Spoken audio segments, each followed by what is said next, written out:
Meanwhile, out in California, Governor Gavin Newsom, taking a page out of President Trump's playbook, the Democrat is calling for a law enforcement surge in California's crime-ridden cities. The move coming after the tremendous success of the federal crackdown in D.C. Madeleine Rivera joins us now from Washington with the latest. Good morning, Maddie.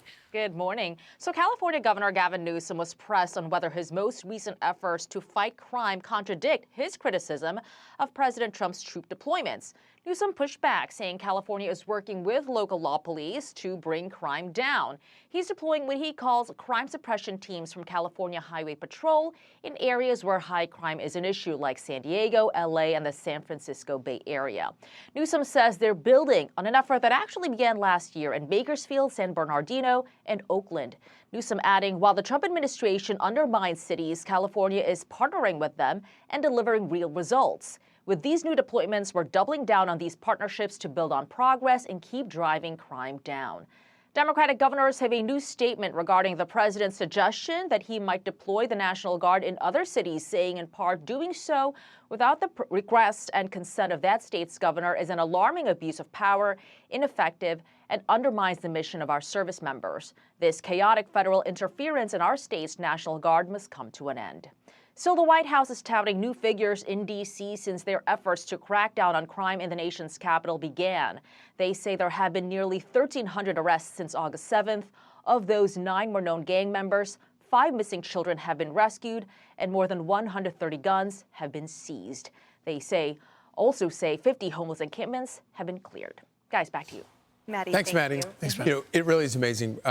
Former President Obama always weighs in with like the most academic arguments about everything and reminding us how annoying everything with him was always so academic.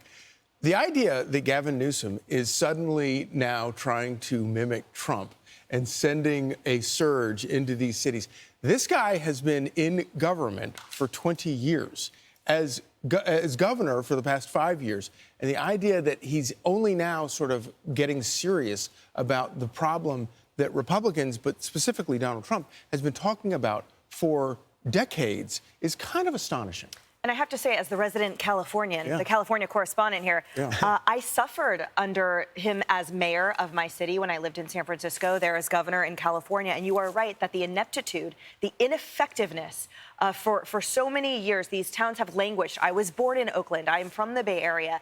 The notion that somehow he has been caring for his constituents and those residents there is so laughable. The crime has absolutely skyrocketed. That town in particular has been gutted. And the notion that he somehow has either saved it or has been caring for it this entire time as an appropriate steward there's nothing further from the truth. He has been instead, he was enjoying his ranch in Montana. He's enjoying French Laundry in Napa, enjoying his Plump Jack wine label, while there have been massive spikes in violence and discontent there. So it's so frustrating to see on one hand a president that actually cares what happens to Americans and their safety, and then to have only lip service from this charlatan there who thinks that he represents California. Well, and to Charlie's point, you know, we forget former President Obama's attempt to sound smarter than every other voter. Here's a little bit of what he was saying on X, to your point, Charlie. He says, the erosion of basic principles like due process and the expanding use of our military on domestic soil puts the liberties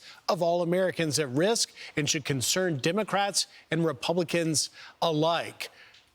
So that's interesting. I mean, at the end of the day, when you look at the model of National Guard supplementing and helping with the overall crackdown in D.C. and the results that we've gotten, you would think that every city would want it. But of course, now, as it looks like it's headed to cities like Chicago, there's nothing but pushback. Illinois Governor Pritzker saying that, you know, we don't want them. It's unneeded, whatever. Here is Caroline Levitt talking about that. For 7 consecutive years, Chicago has had the highest murder rate among U.S. cities with more than 1 million people.